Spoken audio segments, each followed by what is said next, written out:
Hey y'all, and welcome back to Storytime with Zory. I know it's been a really long time since I've actually made one of these videos, so let's get back to it. Today we're actually going to start off with a new segment that I've decided to call Changing the Conversation. And this is around minimum wage. And everyone's so focused on the minimum wage being raised to about $15 an hour that we're forgetting that the big problem is actually major corporations and their maximum wage. A lot of them are giving themselves huge raises and then reducing the amount of hours that people are allowed to work, and so they're required to go on all these subsidies. Case in point would be Walmart.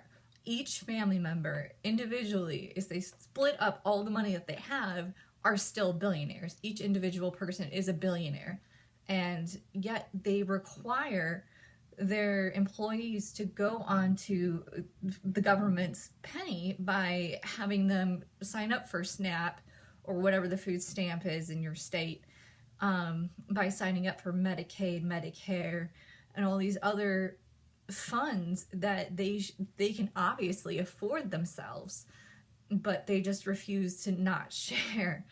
And while I understand that they earned, because it was obviously the person who founded, not their children, that founded Walmart, that actually earned the money, you can't necessarily keep saying we deserve this as opposed to allowing employees to suffer all the time. You have to think, if you are an owner of a company, the people that are below you, that are working in the company, they're the reason why you're making all this money in the first place. So you should treat them with dignity and respect.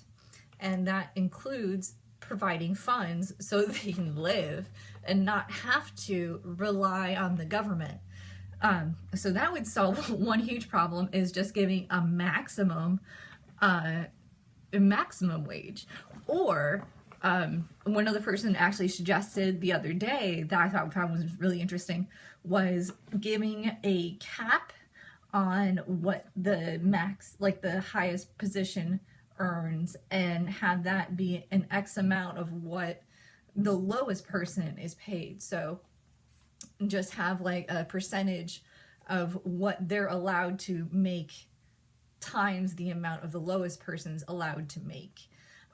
So that way the wealth is distributed a little bit more evenly and the company can still thrive. And the top person obviously still makes more because they founded the company.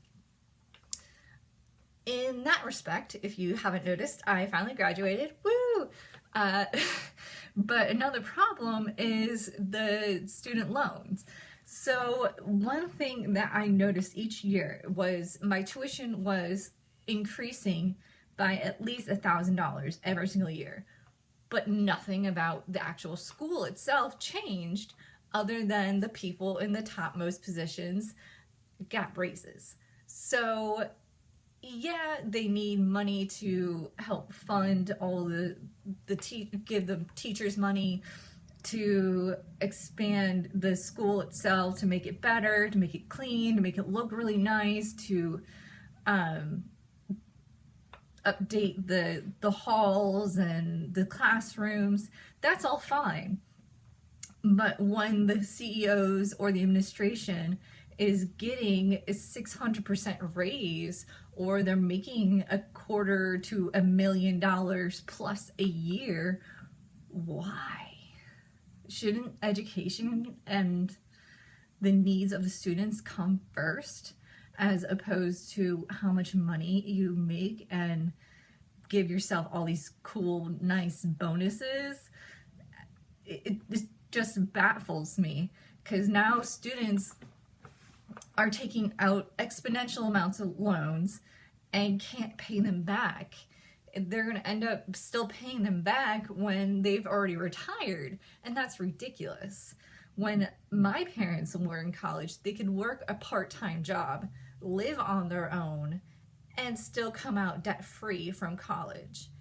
That makes no sense as to why we can't still do that today. So that's my spiel for today, and that is my changing the conversation. Peace.